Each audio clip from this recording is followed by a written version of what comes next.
सभी को नमस्कार। एक बार फिर उपस्थित हूं आपके सामने आज एक नया विषय लेकर के उपस्थित हुआ हूं सांख्य कारिका प्रश्नोत्तरी, जो कि आपके टीजीटी, पीजीटी, असिस्टेंट प्रोफेसर और संस्कृत की जितनी भी प्रतियोगी परीक्षाएं होंगी सभी में आपके लिए उपयोगी होगा। तो आइए प्रारंभ करते हैं आज की प्रश्नोत्तरी।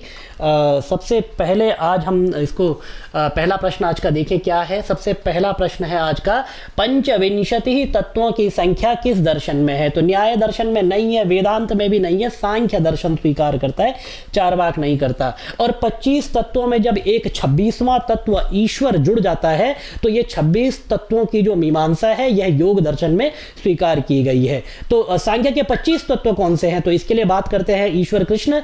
मूल प्रकृति रविकृति, महदाद्याः प्रकृति विकृतयः सप्त, षोडशकस्तु विकारः, न प्रकृति न विकृति पुरुषः। तो ये इस कारिका में पठित 25 तत्व हैं। एवं तत्वाभ्यासान्नास्मि न मे नाहमित्य परिशेषम इत्यस्मिन् वाक्ये तत्वेति शब्दस्य अभिप्राय। तत्व शब्द का अभिप्राय क्या है? 25 तत्वानि। चलिए अगले प्रश्न की तरफ आगे बढ़ते हैं। नीचे कारिका, ये आपको 2 तालिकाएं दी गई है, आपको मैच करना है, ठीक है। तो निम्नांकित तालिका 1 में सांख्य कारिका के अनुसार कुछ संप्रत्यय एवं तालिका 2 में उनके भेद अंकित हैं। उनकी सहायता से सही सुमेलित विकल्प चुने। तो प्रकृति क्या है? प्रकृति 1 है। प्रकृति विकृतयः सप्त, षोडशकस्तु विकारः, न प्रकृति न विकृति पुरुष। तो पुरुष बहुत्व का सिद्धांत है, पुरुष बहुत्वम सिद्धम। तो फिर क्या है? पुरुष अनेक हैं। तो ऐसा देखिए, अब इसका सही उत्तर क्या हो जाएगा? सबसे पहले घ का देखिए, घ का 1, घ का 1 3 जगह है, कोई बात नहीं। ग का देख लीजिए 2, ग का 2 जगह है, तो इन दोनों में से कोई उत्तर है, ठीक है। अब ख का देख लीजिए आप 4, ख का 4 सिर्फ यहां पर है, तो ये आपका सी जो है यहां पर सही उत्तर हो जाएगा, ठीक है। आइए आगे बढ़ते हैं। अब ये कारिका जो है, पिछली जो मैंने अभी कारिका बोली थी उसी कारिका से ये प्रश्न है, तो आप चाहे तो कारिका को दोबारा सुन सकते हैं। सांख्य कारिका के अनुसार दुख कितने प्रकार के हैं? दुःखत्रयाभिघाता जिज्ञासा तदपघातके दृष्टे सा पार्था चेत। ये पहली ही कारिका है, दुःखत्रय। तो 3 प्रकार के, आधिदैविक, आधि भौतिक और आध्यात्मिक। इनके भी अलग अलग भेद होते हैं, अब डिटेल से वहां पे पढ़ेंगे तो आपको पता चलेगा। तो दुख 3 प्रकार के हैं, ठीक है। आइए आगे बढ़ते हैं अगले प्रश्न की तरफ। व्यक्त आ गया, व्यक्ता व्यक्तज्ञ विज्ञानात्, ऐसे कहते हैं ना। तो व्यक्त शब्देन कियन्ति तत्वानि सांख्ये अभिप्रेतानि। व्यक्त कितने हैं? 21 है व्यक्त, 22 है, 23 है, या फिर 24। तो व्यक्ता व्यक्तज्ञ विज्ञानात्, तो 23। प्रकृति और पुरुष जो है दोनों व्यक्त नहीं है, और बाकी जितने भी 23 पदार्थ हैं वो सारे के सारे क्या है? व्यक्त हैं। तो व्यक्त पदार्थ उन्हें कहते हैं। तो व्यक्त, अव्यक्त और ज्ञ, ठीक है। तो व्यक्त कौन हो गए? 23 पदार्थ। अव्यक्त कौन हो गई? प्रकृति। और ज्ञ कौन हो गया? पुरुष। तो व्यक्त, अव्यक्त और ज्ञ, व्यक्ता व्यक्तज्ञ विज्ञानात्, इन तीनों के विज्ञान से यहां पर तत्व की प्राप्ति होती है, निश्रेयस की प्राप्ति होती है, निर्वाण की प्राप्ति होती है, कैवल्य कहते हैं ये लोग, ठीक है। अव्यक्त शब्देन कतिविधम तत्वम सांख्ये अभिप्रेतम। अव्यक्त से तो एक विधा ही जो है प्रकृति है, तो इसीलिए अव्यक्त से एक ही शब्द आएगा, एक ही जो है तत्व का परिगणन किया गया है अव्यक्त शब्द के द्वारा। आइए प्रश्न संख्या 53, और आज का हमारा कौन सा प्रश्न है अभी तो याद नहीं है। केवलम विकारात्मकानि तत्वानि, सांख्य दर्शन के अनुसार विकृति तत्व कितने हैं? षोडशकस्तु विकारः, ठीक है। कारिका याद रखिए, षोडशकस्तु विकारः, न प्रकृति न विकृति पुरुषः। तो इस तरह से 16 जो है विकृत पदार्थ हैं। प्रकृति विकृत्यनात्मकम तत्वम, प्रकृति विकृत्यनात्मकम तत्वम, जो प्रकृति और विकृत्यनात्मक तत्व है वह कौन सा है? उस तत्व की बात करते हैं। तो प्रकृति विकृति अनात्मकम, प्रकृति विकृति अनात्मकम तत्वम, तो एक है मात्र जो है वो पुरुष, जो प्रकृति भी नहीं है, विकृति भी नहीं है। क्योंकि आप कहें कि प्रकृति क्यों नहीं है, प्रकृति इसलिए नहीं है कि प्रकृति और विकृति शब्द है, तो प्रकृति तो स्वयं ही प्रकृति है। तो यहाँ पर जो बचता है वह केवल पुरुष बचता है। बुद्धेः सात्विकम रूपम कतिविधम, बुद्धि के सात्विक रूप कितने हैं? तो बुद्धि के जो सात्विक रूप हैं वह 4 हैं। ठीक है, याद रखिएगा, आपको कारिकाएं यहाँ पर वाचन करनी पड़ेंगी, तब यह स्पष्ट रूप से आपको याद हो जाएगा। नहीं तो इस तरह से फिर जो है क्या कहते हैं, गच्चा खा जाओगे, और गच्चा खाना है तो फिर तो तुक्के मार के भी आ सकते हो। और अगर ढंग से पढ़ना है तो एक बार वाचन अवश्य करें, एक बार क्यों, बार बार करें वाचन, बीच बीच में करते रहें, और 1-2 बार वाचन करें, बीच बीच में कुछ कुछ कारिकाओं का अर्थ भी समझते रहें, तो कई प्रश्न तो वहीं पर सॉल्व हो जाते हैं। ठीक है, आइए, ऐश्वर्यम कतिविधम, ऐश्वर्य कितने प्रकार का है? सांख्य कारिकाकार ने ऐश्वर्य कितने प्रकार का बताया है? 8 प्रकार का ऐश्वर्य बताया है। बुद्धेः तामसम रूपम कतिविधम, बुद्धि के तामस रूप कितने हैं? तो बुद्धेः तामसम रूपम चतुर्विधम, इसको आप सही कर दीजिए, चतुर्विधम।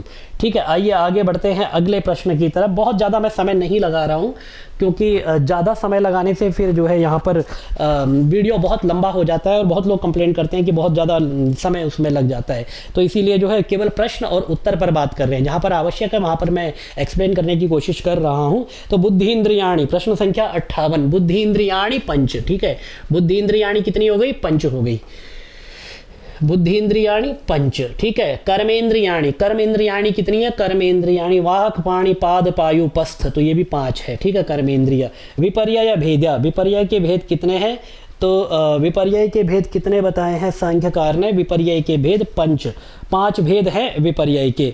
आशक्ति भेदाः, आसक्ति के कितने भेद हैं? आसक्ति के भेद हैं आपके आसक्ति के, एक मिनट, प्रश्न पहले ऊपर करें, अब देख ही नहीं रहे हैं आप, तो फिर कैसे ऑप्शंस में से तुक्का भी कैसे लगेगा? तो आ जाइए, आसक्ति के भेद कितने हैं? आसक्ति भेदा, आसक्ति भेदा पंचविंशति, षड्विंशति, अष्टाविंशति, 28 होने चाहिए आसक्ति के भेद। एक बार चेक कर ले, बिल्कुल सही है, 28 भेद हैं आसक्ति के। और उसके बाद मोह भेदा, मोह के भेद कितने हैं? 5 नहीं है, 6 नहीं है, 7 नहीं है जी, 8 है। मोह के कितने भेद हैं? 8 भेद है। महामोह कितने प्रकार का है? महामोह 10 प्रकार का है, 12 प्रकार का है, 11 प्रकार का है, या फिर 13 प्रकार का है? तो महामोह कितने प्रकार का है? महामोह 10 प्रकार का बताया गया है। तो सांख्य कारिका के ये महत्वपूर्ण प्रश्न हैं आप लोगों के लिए, तो इनको आप देखते रहिए, बार बार सुनिए, आपको ये स्पष्ट हो जाएंगे। सांख्य कारिका के अनुसार बाह्य कारण कितने हैं? सांख्य कारिका के अनुसार बाह्य कारण कितने हैं? तो बाह्य कारण 3 भी नहीं है, 6 भी नहीं है, 11 भी नहीं है, 10 हैं। बाह्य कारण कितने हो गए सांख्य कारिका के अनुसार? 10। तो ये सारे के सारे प्रश्न पूर्व में पूछे गए प्रश्न हैं, इसीलिए इनका महत्व अधिक बढ़ जाता है। तो आपको इन सब प्रश्नों को एक दो बार अवश्य देखना चाहिए। अंधता मिश्र भेदा, अंधता मिश्र के कितने भेद हैं? अंधता मिश्र के 18, 19, 20 या फिर 21, 18 भेद लगाइए। अंधता मिश्र भेदा 18। ठीक है, सांख्य मत में अंतःकरण है। अंतःकरणम कतिविधम भवति, सांख्य दर्शने अंतःकरणम कतिविधम। तो ये प्रश्न है कि अंतःकरण कितने प्रकार का है? अंतःकरण आपका 3 प्रकार का बताया है, मन, बुद्धि और चित्त। ठीक है, मन, बुद्धि और चित्त, ये 3 प्रकार का आपका अंतःकरण बताया है। अहंकार को नहीं लिया इसमें, नहीं।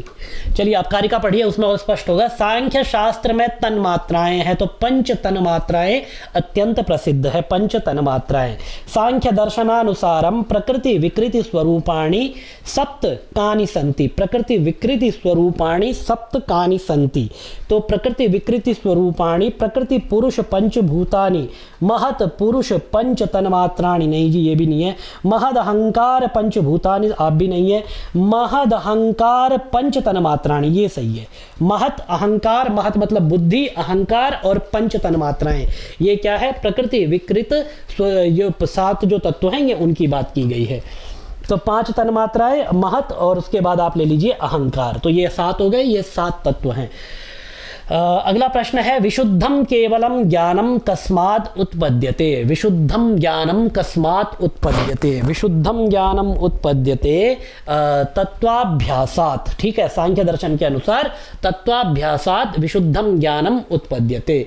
सांख्य कारिका के अनुसार वायु के कितने भेद हैं? तो वायु के 5 भेद हैं सांख्य कारिका के अनुसार। ठीक है, अब नाम मुझे याद नहीं है, कृकल क्षुत करोगे या देवदत्तम विजृंभणा, इस तरह से जो है नाग कूर्म कृकल देवदत्त और धनंजय, ये 5 भेद है वायु के। फिर से बोल देता हूँ, नाग कूर्म कृकल देवदत्त और धनंजय। और जब वेदांत में चले जाते तो प्राण अपान व्यान समान उदान, ये 5 भेद हैं। तो सांख्य जो है नाग कूर्म कृकल देवदत्त और धनंजय, इन 5 वायु के भेदों को स्वीकार करता है। तो आज की हमारी प्रश्नोत्तरी यहीं पर समाप्त होती है।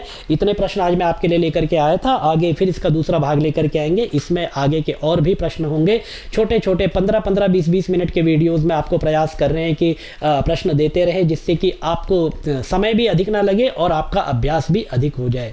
तो वीडियो को देखते रहिए, अपनी तैयारी करते रहिए और वीडियो को सब्सक्राइब, लाइक और शेयर करते रहिए, और अवश्य करें, लोगों को भी बताएं, जिससे कि आप तो लाभान्वित हो और बाकी लोग भी इससे लाभान्वित हो सकें। धन्यवाद।